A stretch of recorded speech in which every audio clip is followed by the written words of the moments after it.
Rotational motion.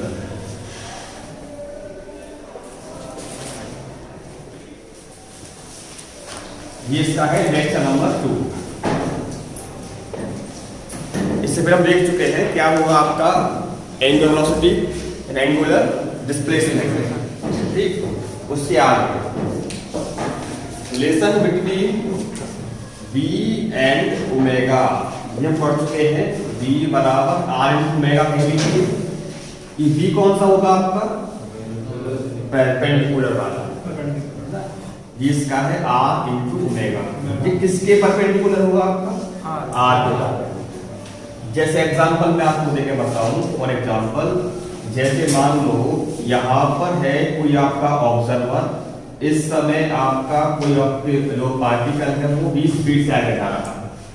ठीक, after some time ये जो पार्टिकल आपका है ये पहुंच जाएगा पॉइंट बी पर, अगर यहां पहुंच जाता है ये।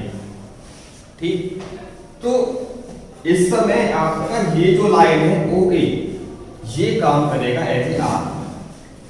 ठीक, अब जब ये पहुंच जाएगा ओ सी बी पर, अब आपका जो आर वेक्टर होगा ना वो आपका ये वाला कहलाएगा। इस केस में ये होगा आपका आर वेक्टर। अगर बात करें मेन छुट्टी तो आप उसको कह सकते हैं आर। ये होगा इस समय आपका आर वेक्टर। ठीक, बट इस समय अब देखेंगे तो क्या ये आपका बी और आपका आर आपस में परपेंडिकुलर है? हाँ भाई, क्या आपका v और r आपस में परपेंडिकुलर है कि नहीं है। तो फिर अब देखो इसका ये कंपोनेंट अगर हम ले, ये कितना एंगल बनेगा तो भैया ये कहलाएगा आपका v। इसका ये कंपोनेंट कौन सा हो जाएगा परपेंडिकुलर। एक बात और देखो, ये आपका एंगल थीटा है तो ये एंगल कितना होगा, कैसे पता लगा? कैसे? ये एंगल थीटा है, ये 90 है, कितना हो जाएगा 90 माइनस थीटा। तो भैया 90 माइनस थीटा और ये सब कितना हो गया 180 माइनस थीटा। पूरा सब कितना होना चाहिए 180, कितना बनेगा थीटा। अगर ये b है तो ये कितना हो जाएगा, एंगल साइड में cos आपका रखा है, ये साइड में cos में आ जाएगा। कहने का मतलब ये है कि आप यदि आप इस पार्टिकल का निकालना चाहते हैं एंगुलर वेलोसिटी ओमेगा, तो आपको जो v लेना पड़ेगा वो आपको ये वाला लेना पड़ेगा। ठीक, ये हमने बताया। जैसे सवाल हम देता मान लो कि इसका जो v है मान लो वो है सपोज 10 मीटर पर सेकंड। ठीक, किसी समय जब a पर है, ये आपका मान लिया आपने के साथ 3 मीटर दूरी पर है, जब चलते चलते ये पहुंच जाएगा 4 मीटर की दूरी पर, तो इसका एंगुलर वेलोसिटी क्या होगा? इसका v कितना है 10 मीटर पर सेकंड। v कितना है 10 मीटर पर सेकंड। तब ये v पर आ जाएगा तो इसका एंगुलर वेलोसिटी कितना होगा, ओमेगा कितना होगा। ओमेगा इसका सेम ही रहेगा, ओमेगा का लगातार चेंज होगा। क्यों चेंज होता रहेगा इसको आप देख सकते हैं। मान लो मैं यहाँ से खड़ा हुआ हूँ, मेरे सामने बिल्कुल जस्ट एक बच्चा बाइक में खड़ा हुआ है, वहीं जा रहा है, मेरे सामने है साहब, मैं इसको देख रहा हूँ सामने, वो उधर जा रहा है सीधा, तो मैं उसको देखने के लिए क्या करूंगा, अपनी जगह चेंज करूंगा ऐसे ऐसे। ठीक, जब सामने है तो मुझे बहुत तेजी से चेंज करना पड़ेगा, जब वहां पहुंच जाएगा तो धीरे धीरे फिर मैं आराम से चेंज करूंगा ऐसे ऐसे। जब मैं सामने है तो तेजी से चेंज होगा थीटा, दूर जाएगा तो आराम से। तो थीटा का जो चेंज होने का रेट है वो चेंज हो जाएगा। भाई थीटा के चेंज होने का रेट ही क्या कहलाता है, एंगुलर वेलोसिटी।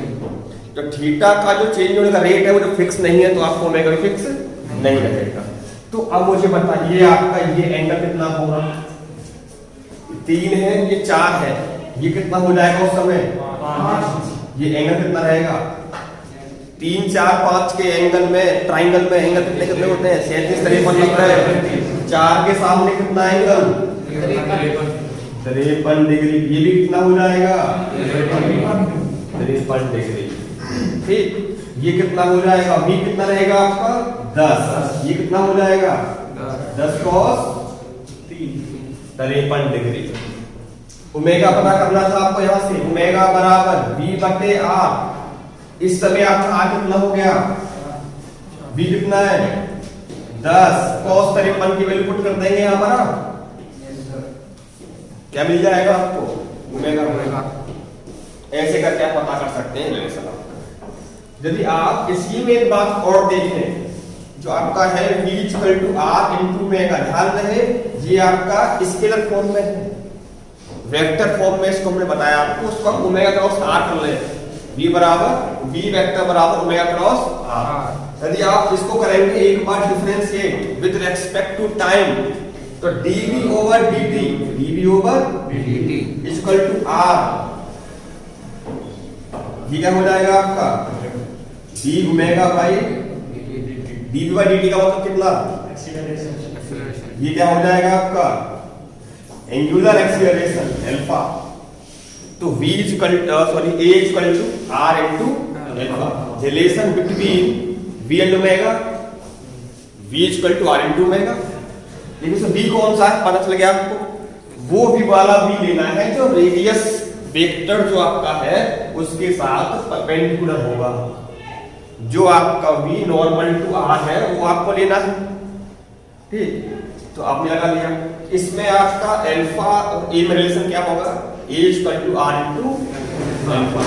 इसको भी आप ले सकते हैं वेक्टर फॉर्म में, इसका वेक्टर फॉर्म क्या था, v equal to omega cross r। तो a वेक्टर इक्वल टू ये आपका हो गया, ये है आपका रिलेशन ए में और अल्फा में, बी में और ओमेगा। अब इसमें दो तीन बातें आपकी और आएंगी, ये तो हमने वो है जो कल तक देखा था, कल के बाद की कहानी और देखनी पड़ेगी हमें।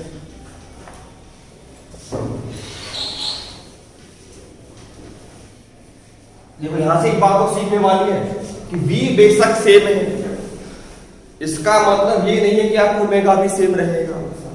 ओमेगा सेम कब रहता बताओ, अगर आपका r सेम रहता, यदि एक आपका ऑब्जेक्ट सर्कुलर पाथ पर मूव कर रहा है तो आपका ओमेगा भी सेम हो सकता था, ठीक है। लेकिन इस केस में आपको ओमेगा चेंज हो रहा है। यहां से दूसरी बात, रोटेशनल मोशन केवल सर्कुलर मोशन या रोटेट करने वाले सिस्टम में एप्लीकेबल नहीं है। रोटेशनल मोशन कॉन्सेप्ट आप लगा सकते हैं, स्ट्रेट लाइन मोशन भी लगा सकते हैं। यदि आपको किसी ऑब्जेक्ट को देखने के लिए लगातार अपना फेस चेंज करना पड़ रहा है, अपनी आंखों का जो पोजीशन वेक्टर है वो लगातार चेंज करना पड़ रहा है, तो वहां पर क्या समझ सकते हैं, रोटेशनल मोशन हो रही है। बेशक कोशिश जा रही है स्ट्रेट लाइन में, समझ रहे हैं बात। आपने सामने से कार निकली, खटाक से ऐसे मुंह कर देंगे, दूर जा रही है तो आप सीधे खड़े होकर उसको बहुत देर तक देख सकते हैं। सामने बहुत दूर जा रही है मान लो, तो बहुत दूर तक उसको आप बिना नजर घुमाए देख सकते हैं। लेकिन सामने अगर सामने है तो हाँ थीटा चेंज करना पड़ेगा। तो उसी लिए ध्यान रखना है आपको कि भाई आपका जो थीटा है वो चेंज किस रेट से हो रहा है। अब इसमें दो काम की बातें हैं जो सबसे खास है, मूवमेंट ऑफ इनर्शिया। इनर्शिया के बारे में आप जानते हैं एक बात, किसी ऑब्जेक्ट का वो प्रॉपर्टी जो उस ऑब्जेक्ट की पोजीशन में किसी भी प्रकार के होने वाले चेंज का अपोज करती है, उसे बोलते हैं inertia. Inertia is the property due to which an object can oppose any change. कोई ऑब्जेक्ट आपका रेस्ट में तो क्या चाहता है, मैं रेस्ट में रहूंगा, यानी कि वो उस पर लगाए जाने वाले फोर्स जो उसको मोशन में लाने के लिए बातें कर रहा है उसका अपोज करेगा। अगर रेस्ट में है तो चलने का अपोज करेगा, और चल रहा है तो आप रोकने के लिए फोर्स लगाओगे, तो वो क्या कहेगा, भाई मुझको मत रोको, चलने दो। ये कुछ बातें हैं इनर्शिया। अभी केवल जो बात की वो बात की इनर्शिया की बात। इनर्शिया अगर मान लो रेस्ट में है, ये टेबल रेस्ट में रखी हुई है, इसको आप चलाना चाहते हैं तो इनर्शिया ऑफ रेस्ट हो जाएगा। मोशन में है, रोकना चाहते हैं तो इनर्शिया ऑफ मोशन हो जाएगा। यदि किसी ऑब्जेक्ट जो आराम से ऐसे घूम रहा है, आप चाहते हैं कि उसका, या कोई ऑब्जेक्ट है वो चल रहा है इन स्ट्रेट लाइन, आप चाहते हैं कि उसका दिशा चेंज हो जाए, तो फोर्स लगाना पड़ेगा।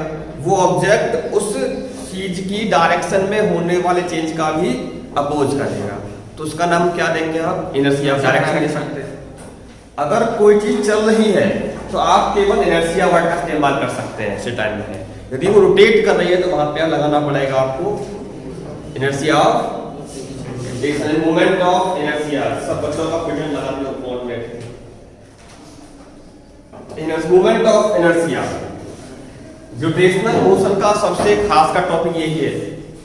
इस टॉपिक से आपका एग्जाम में, चाहे वो आपका 11th का एग्जाम हो, चाहे किसी भी कॉम्पिटिशन का एग्जाम हो, रोटेशनल मोशन से अगर सवाल बनता है तो आपको मोमेंट ऑफ इनर्शिया से ही सवाल बन करके आपका आता है। चाहे वो आपका एग्जाम सबसे लेवल, छोटा लेवल एयरफोर्स का हो, चाहे एनडीए का हो, चाहे आईआईटी का हो, किसी भी लेवल एग्जाम हो, आपको यहां से एक सवाल आपको जरूर मिल रहा है, ध्यान से देखना है।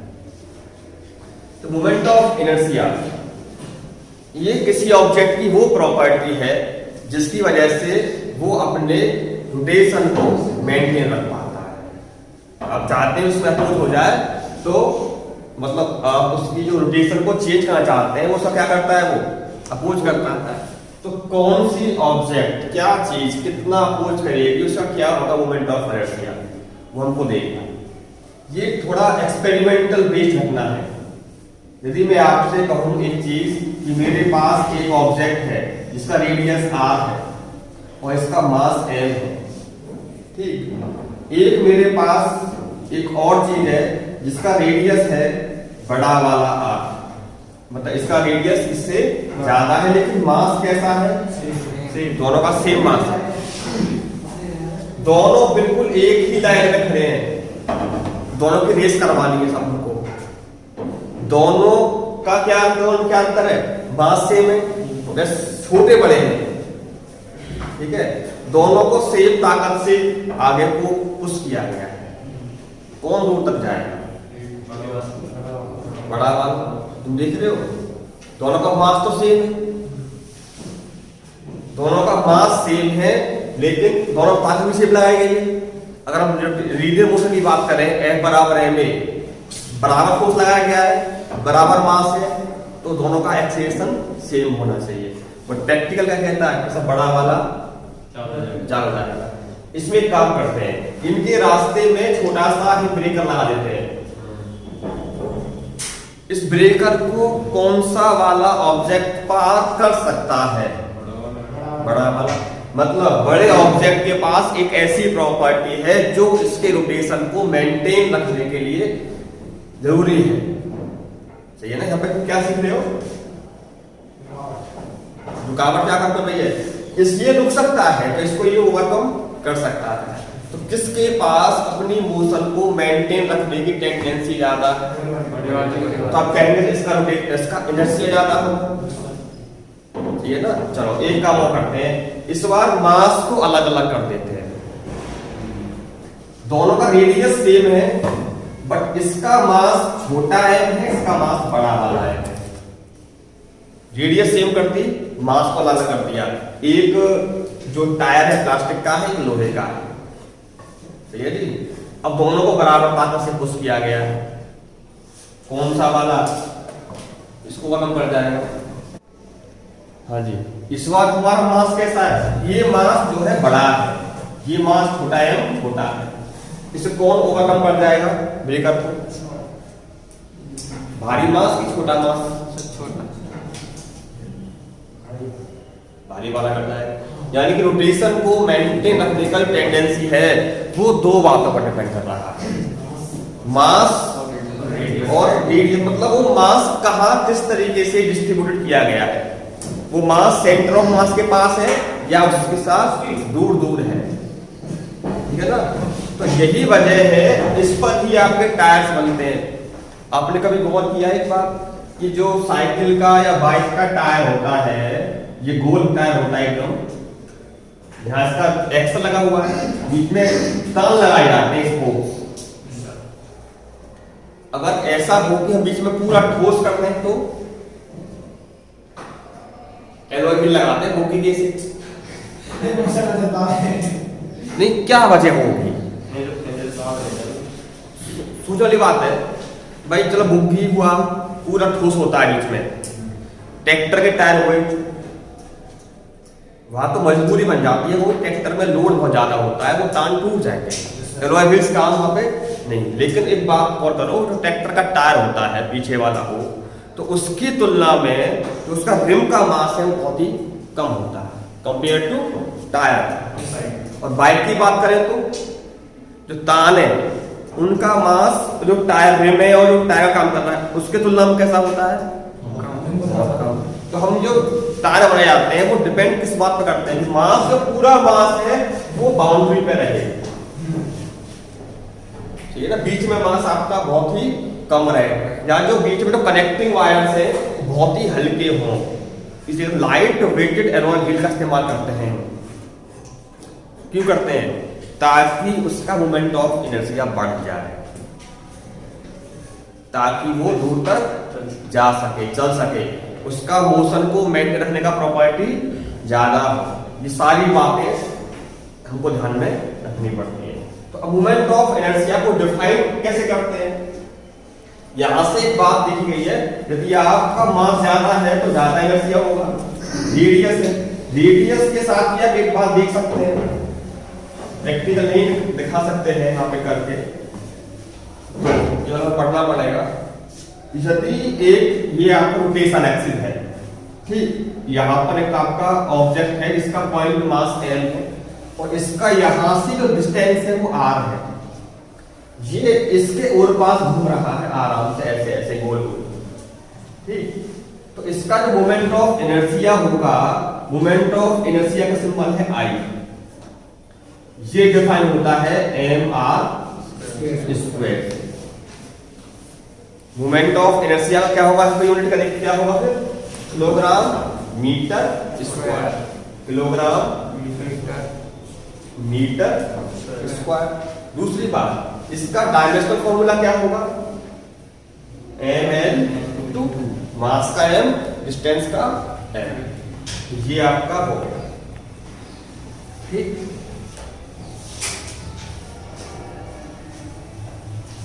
अच्छा, इसका जो नेचर है वो कैसा होना चाहिए, स्केलर की वेक्टर?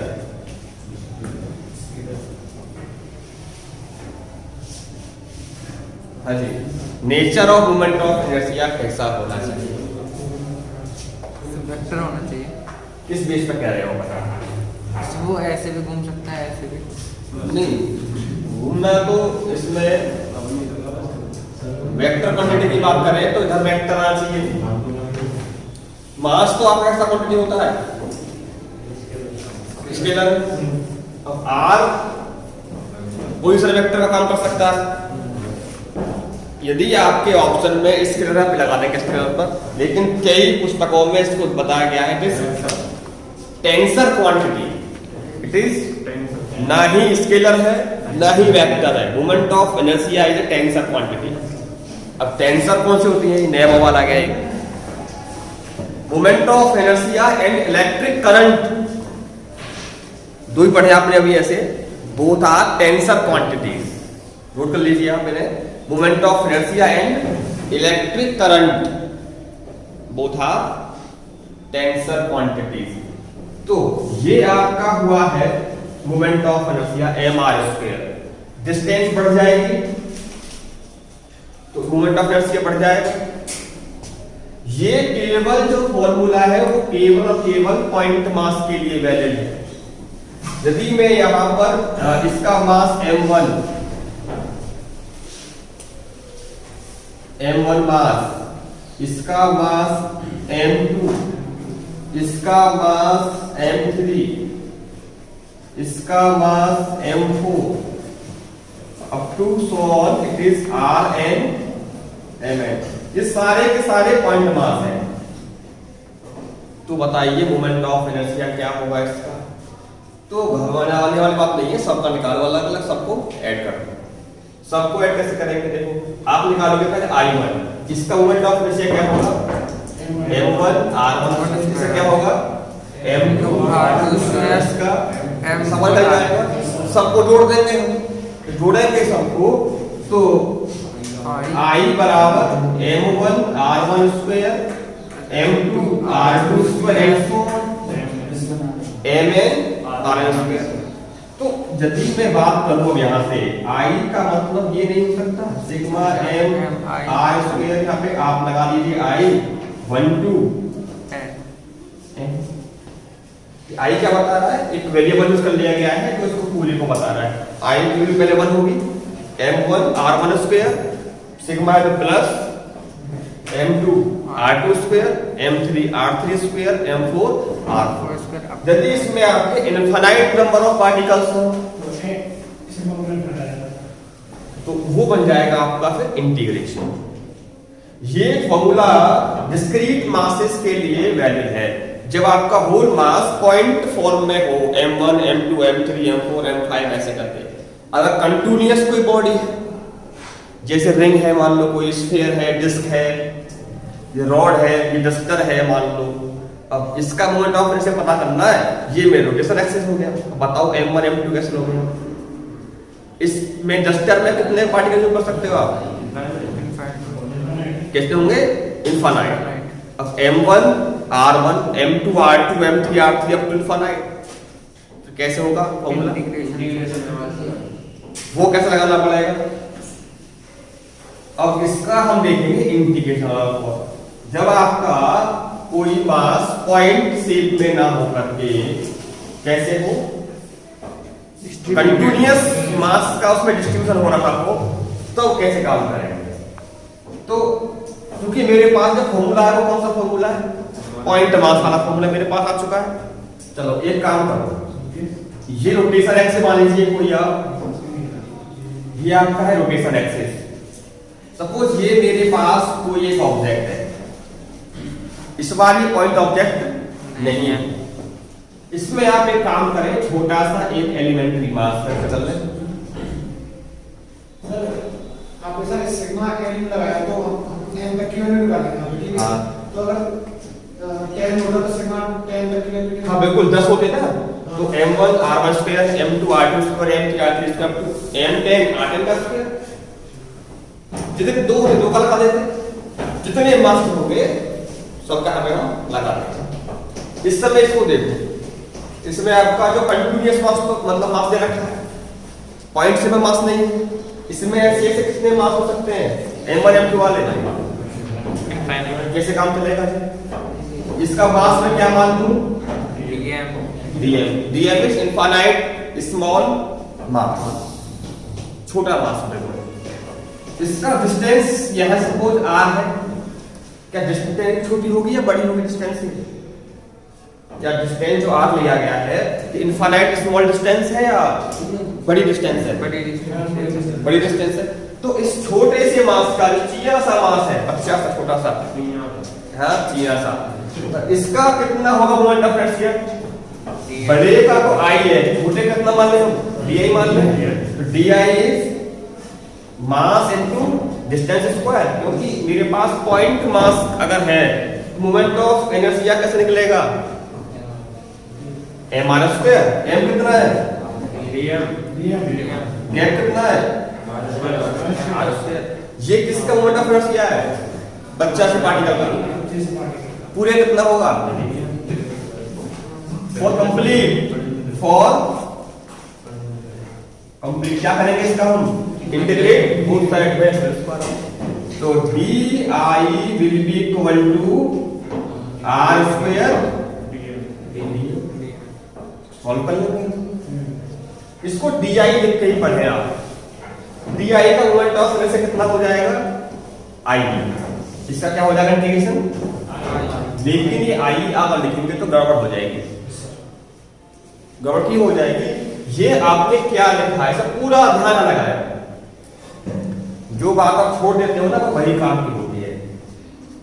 आपको लग रहा है कि सब di का मतलब इस छोटे से मास का निकाल दिया। ये छोटा सा मास क्या है? ये वो एलिमेंट्री पार्ट है जिससे मिलकर बना है। तो आप di को समझे it is the moment of inertia of elementary part, elementary elementary part का है वो, उसको आप केवल डीआई ना समझें, पूरा डीआई को जिस उसका नाम है एक्चुअल लेबू क्या है, moment of inertia of elementary part. तो आज से हम इसको भी आई कहेंगे और इसको भी हम आई लिखेंगे, डिपेंड करता है कि चीज क्या है। ठीक है, तो हम दोनों का इस्तेमाल देखेंगे। दूसरी बात, यदि आपका R 0 है तो मोमेंट ऑफ इनर्शिया कितना हो जाएगा, 0 हो जाएगा। जैसे मैं आपसे कहूं कि मेरे पास एक मान लो मीथेन पार्टिकल है, ये होता है ना,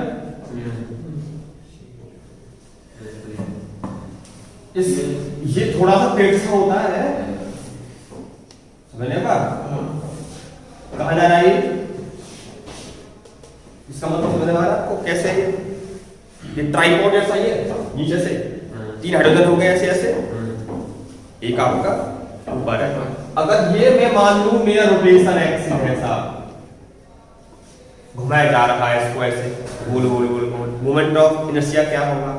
अब कार्बन का मॉलिक्यूल एटम है, छोटा सा चलो इसका मास मान लेते हैं, कितना मान लें 12 AMU, इसका मास कितना होता है 1 AMU, 1 AMU और 1 AMU। तो यहां से अगर इसका डिस्टेंस r है तो इसका भी कितना होगा, ये तो कुछ सोच रहे होंगे कि r कैसे हो गया, ये r कैसे हो गया जी, हाँ वो पीछे भग रहा है।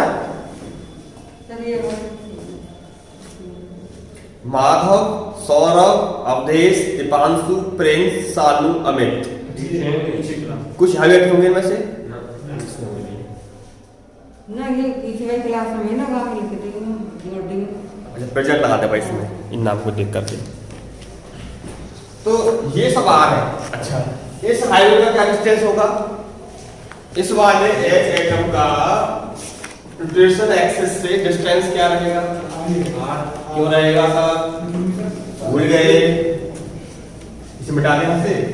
रोटेशन एक्सिस ये है आपका, ये मेरा पॉइंट मास है सपोज m1, तो r1 ये होता है, m2 मास यहाँ है तो r2 ये होता है।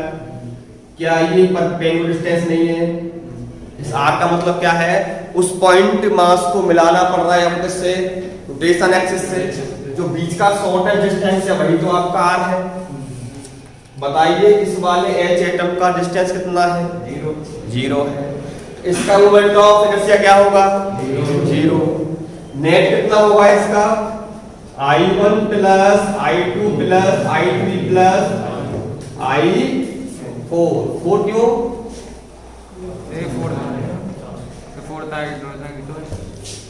जी बताओ।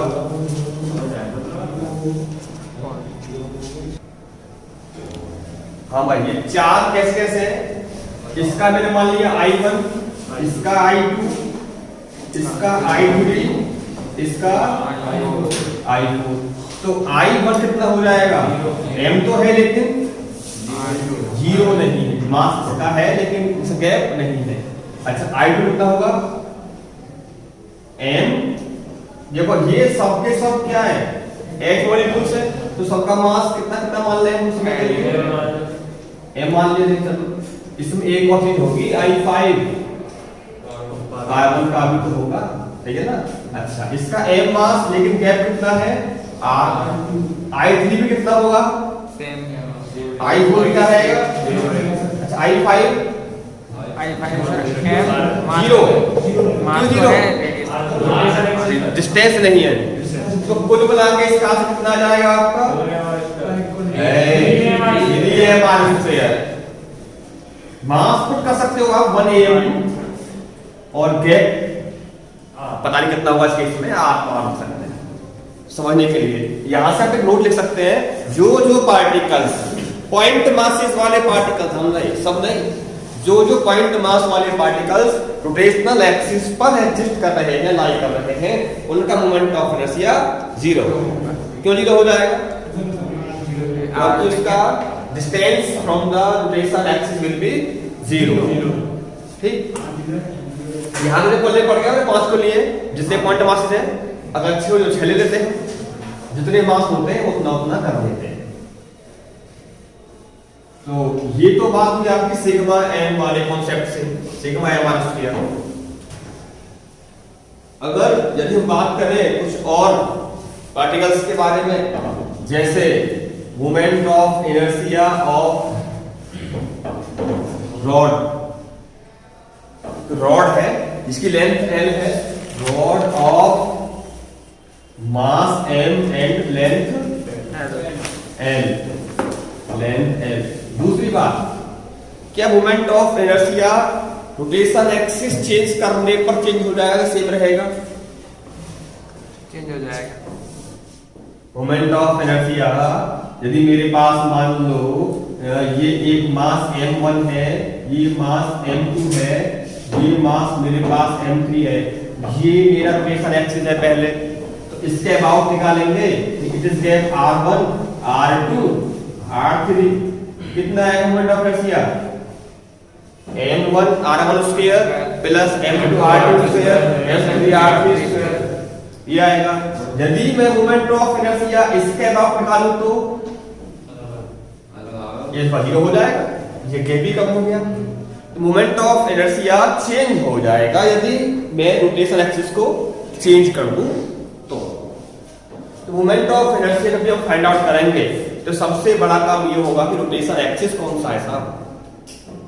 रोटेशन एक्सिस चेंज कर देने पर मोमेंट ऑफ इनर्शिया चेंज हो जाएगा। तो मोमेंट ऑफ इनर्शिया रॉड तो पता कर रहे हैं, लेकिन सबसे जरूरी काम क्या है? रोटेशन एक्सिस कौन सा है। रोटेशन एक्सिस यहां पर हमें पहले पता करना पड़ेगा। तो मान लेते हैं अबाउट एन एक्सिस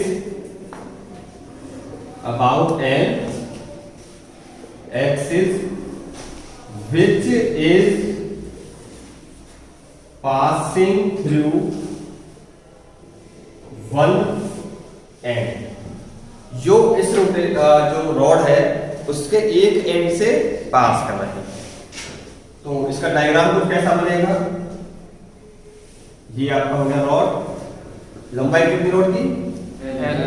अगर मैं ये मेरा क्या हो गया, पास से कर रहा है, एक एंड से पास कर रहा है, कोई बात नहीं साहब। यदि ये मेरा सपोज ओरिजिन है, ठीक, इसकी तो थिकनेस है वो रॉड की कितनी मान लेते हैं हम, -0, ये भी y हो सकता है। रॉड की लंबाई की तुलना में इसकी चौड़ाई है वो कैसी है? नेग्लिजिबल है। जब भी आप कोई रॉड लेते हैं, सरिया की बात करें, कभी जो सुनते हो सरिया की मोटी कितनी है, लंबी की बात करते हैं, क्योंकि लंबाई के रेस्पेक्ट में इसकी जो थिकनेस है वो कैसी होती है? बहुत ही कम होती है। तो अगर इसकी लंबाई L है तो इसका क्या हो जाएगा कोऑर्डिनेट? L, 0। क्या इसका मोमेंट ऑफ इनर्शिया फाइंड करने के लिए हम सिग्मा वाला कॉन्सेप्ट अप्लाई कर सकते हैं? नहीं, तो m1 r12 m3 m4 m5 कहां लेंगे बताओ? अनंत तक बात पहुंच जाएगी। तो फिर क्या करेंगे? इंटीग्रेशन। उसमें क्या प्रोसीजर है? एलिमेंट्री पार्ट पहले मानना पड़ेगा। तो एलिमेंट्री पार्ट आप यहां से यहां के बीच में कहीं भी मान लें, ये मेरा क्या हो गया? लंबाई है, क्या मान लें? इसका मास क्या हो जाएगा? लंबाई क्या हो जाएगी इसकी? dl dx। देखो ये आपने r मान, इसको x मान लेना तो लंबाई dx लेंगे आप, r माना है तो लंबाई dr लेंगे, l माना है तो dl लेंगे, ठीक है ना। मेरा जो पूरा जो मास है रॉड का वो अलग x एक्सिस है, तो मैं इसको क्या मान लिया है? x डिस्टेंस पर dm मास का है, dx लंबाई का है। हालांकि dx जो है वो कैसे होगी? फाइव स्मॉल लंबाई होगी। तो इसका मोमेंट ऑफ इनसे क्या होगा? साथ में से बात करो, di लिखना पड़ेगा। di का नाम क्या है? Moment of inertia of elementary part. Elementary part की शक्ल कैसी है? तो क्या बताओ? पॉइंट मास की तरह है। तो पॉइंट मास का मोमेंट ऑफ इनर्शिया क्या होता है? m r square. इसमें r का मतलब क्या है? dx।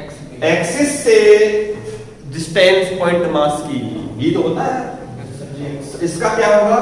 नहीं भूल गए तो m r स्क्वायर में m का मतलब तो मास हो गया, इसका मतलब क्या है? रोटेशनल मोशन से रोटेशन एक्सिस से पॉइंट मास की डिस्टेंस जो ds कितना बड़ा माना गया है, तो उसको क्यों जोड़ रहे हो?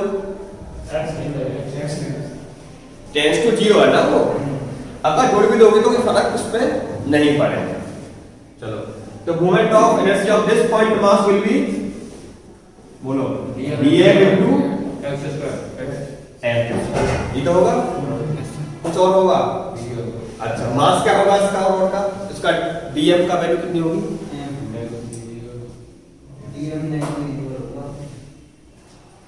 पूरी लेंथ का मास कितना है? m।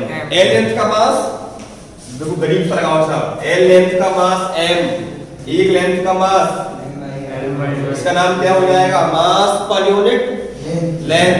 इसका एक और नाम कर सकते हो आप, लीनियर मास डेंसिटी, कह सकते हो लीनियर मास डेंसिटी। तो एक लेंथ का मास कितना है? m/l। तो dx लेंथ का मास कितना माना है मैंने? ये कितना हो जाएगा? m/l into, बताओ ये dm है कि नहीं? ये आएगा भाई, एक l लेंथ का मास m, एक लेंथ का मास m/l, तो dx लेंथ का मास कितना हो जाएगा? m/l into dx। यही क्या है मेरा? dm डिस्टिंग स्टेट है। तो ये कितना निकाला आपने, बोलो? m/l dx इनटू में क्यों चल रही है? चलो आगे दिया, ये आपको हो जाएगा di। मुझे पूरा पता करना है तो इंटीग्रेट बोथ साइड। इंटीग्रेशन किसके रेस्पेक्ट में हो रहा है? x के रेस्पेक्ट में हो रहा है। x के अलावा इसमें क्या क्या चीज है वो सब बाहर निकल जाएगा आपका। ये कैलकुलेट में i, तो m/l मेरा बाहर, x स्क्वायर dx। अब इसमें लिमिट की बात करेंगे, x कहां से कहां तक वेरी कर सकता है। x के साथ हो रहा है इंटीग्रेशन, तो x के साथ देखेंगे आप x का वेरिएशन कहां से कहां तक है। इसके लिए आप देख सकते हो कोऑर्डिनेट, यहां से रोड आपकी है, तो यहां से और यहां तक जो x कोऑर्डिनेट है उसमें क्या चेंज आया है? उधर x कोऑर्डिनेट क्या था? 0, इधर क्या हो गया? तो x का जो इसमें है वेरिएशन का हिसाब बताओ कहां से कहां तक का है? 0 से l। तो इसका क्या हो जाएगा इंटीग्रेशन? m i तो रहा मेरा तो m/l रहा, इसका हो जाएगा x3/3। यहाँ पर 0 to m बाहर, l बाहर, 3 भी कांस्टेंट है बाहर, अपर लिमिट पुट करेंगे तो यहाँ पर क्या बचेगा बोलो? 1/3 भाई l³ माइनस 0 l³, एक बट l नीचे है, कितना जाएगा? हाँ, तो ये आपका निकला है moment of inertia of rod when it is rotated about A line which is passing through 1 कितना निकल कर के आया? 1/3 ml स्क्वायर। 1/3 ml square. अच्छा जी, अभी आपने मुझे बताया था कि मोमेंट ऑफ इनर्शिया चेंज हो जाता है रोटेशन एक्सिस चेंज करने पर। यदि ये आपका एक्सिस यहां से होगा यहां पे होता तो सेम रहता, सेम होता, बीच में कर देंगे तो चेंज हो जाएगा। Moment of inertia of rod about an axis which is passing through its centre of mass. यदि रोटेशन एक्सिस आपका सेंटर ऑफ मास से पास हो रहा होता तो अब इसका डायग्राम कैसा होता? सेंटर ऑफ मास क्या होता है रॉड का बताओ? चलो ये क्या होगा मेरा सेंटर, रोटेशन एक्सिस हो जाएगा आपका। ये क्या मान लेते हैं हम? मास इसका dm, लंबाई इसकी dl, यहां से x, ये हो गया सेंटर ऑफ मास। मैंने मान लिया ओरिजिन, लंबाई कितनी रॉड की? तो ये कितना हो जाएगा कोऑर्डिनेट? -l/2, -0। अच्छा, एलिमेंट्री पार्ट का क्या होगा? Centre of moment of inertia same रहेगा, ये भी होगा भाई। एलिमेंट्री पार्ट ये है ना, तो dm into एक्स स्क्वायर। कोई दिक्कत नहीं आता। लिमिट में चेंज आएगा नहीं आएगा? लिमिट बताओ। एक्स कोऑर्डिनेट चेंज हुआ है कहां से कहां तक? -l/2 टू बोलो सही है जी। यहाँ पे क्या करते हैं? -l/2 से लेकर के अब m/3l तो बाहर हो जाएगा जो होगा। तो यहाँ पे क्या आएगा? अपर लिमिट पुट करेंगे तो l3/8 by l3 by 2 cube 8 minus l/2 का क्यूब करेंगे तो कितना आएगा? माइनस आएगा नहीं आएगा? माइनस माइनस कितना हो जाएगा? बोलो m/3l 2l/8 2 से कट गया, l से कट गया, क्या बचा? 1/12 ml स्क्वायर। ये किसके अबाउट निकल करके आया? मतलब बीच में तो एक n के अबाउट निकल के आया था 1/3 ml। अगर ये वाला सीन देखा जाए तो आंसर आपका ml²/3। अगर ये वाला सीन देखा जाए तो ml²/12। इसके अबाउट 3, इसके अबाउट 12। याद रहेगा? भूल जाओगे? याद करवा देते हैं। चलो ये किसके अबाउट है? एंड की स्पेलिंग क्या होती है?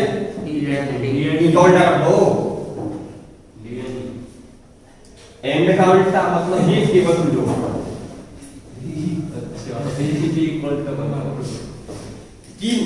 ये कहा है? बीच में B4 B4 बाहर है, बीच वाले बाहर लगाना है। ऊपर से में ml² और ये 3 लगाना है कि बाहर लगाना है? हाँ जी एंड में 3 बीच में 12। B4 बाहर है, B4 बीच। या अभी तुमको याद है? हम तक भूल जाते हैं। तुम बता अगर बात आती है कि कितना है सोचना पड़ता है। बीच में छपा रहा है moment of inertia of rod about a line which is passing about its one end। कितना उतर आएगा? अगर बीच से करेंगे तो याद रहेगा? तो इसमें हमने सिग्मा वाला कॉन्सेप्ट अप्लाई नहीं किया। कौन सा किया है? इंटीग्रेशन वाला। पल्ले पड़ेगा नहीं? याद रहेगा? भूल जाओगे? याद रहेगा। आउटपुट याद रहना चाहिए भाई, क्योंकि इसका डेरिवेशन एनसीईआरटी की पुस्तक में नहीं है, मतलब सिलेबस में भी नहीं है। ये ना, लेकिन आपको इसका जो रिजल्ट है वो याद होना जरूरी है। अच्छा, moment of inertia of ring की बात करें। Ring moment of inertia of क्या कितना सही रहेगा? रोटेशनल एक्सिस भी बताना पड़ेगा ना, किसके अबाउट ले रहे हैं? तो moment of inertia of ring about an axis which is passing through its centre of mass. अभी पूरी बात नहीं है। क्यों नहीं है? रिंग का सेंटर ऑफ मास कहां होता है? सेंटर। उससे लाइन ऐसे पास कर रही है कि ऐसे पास कर रही है कि ऐसे पास कर रही है कि ऐसे पास कर रही है? Normal to the plane.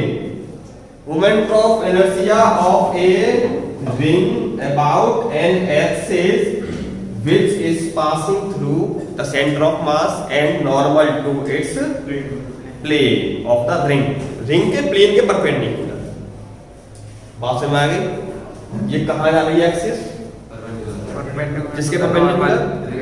Ring के प्लेन के परपेंडिकुलर। पास कहां से कर रही है? सेंटर से। तो इसमें सिग्मा वाला काम तो चलेगा नहीं। क्या करें? तो उसके लिए क्या करना पड़ेगा? एलिमेंट्री पार्ट करना पड़ेगा। अब मुझे बताइए, जो आप लिखते हो ये करके di बराबर एक्स स्क्वायर, जो भी लिखते हो आप आर स्क्वायर dm, फिर di का मतलब क्या होता है? Moment of inertia of elementary part. ये बड़ा काम का पॉइंट है, इसको हल के बना लें। यानी कि moment of inertia of elementary part. Elementary part आपका ऐसा होना चाहिए जिसका मोमेंट ऑफ इनर्शिया आपको पता हो, क्योंकि बिना उससे काम चलेगा नहीं। मोमेंट ऑफ इनर्शिया निकालेंगे इसका, एलिमेंट्री पार्ट कैसा होना चाहिए? एलिमेंट्री पार्ट ऐसा होना चाहिए जिसका मोमेंट ऑफ इनर्शिया आपको पता हो। तो अभी तक जो आपने एलिमेंट्री पार्ट देखे थे वो कैसे आए थे? पॉइंट शेप के आए थे। तो इसको देखेंगे हम नेक्स्ट एपिसोड में। Thank you.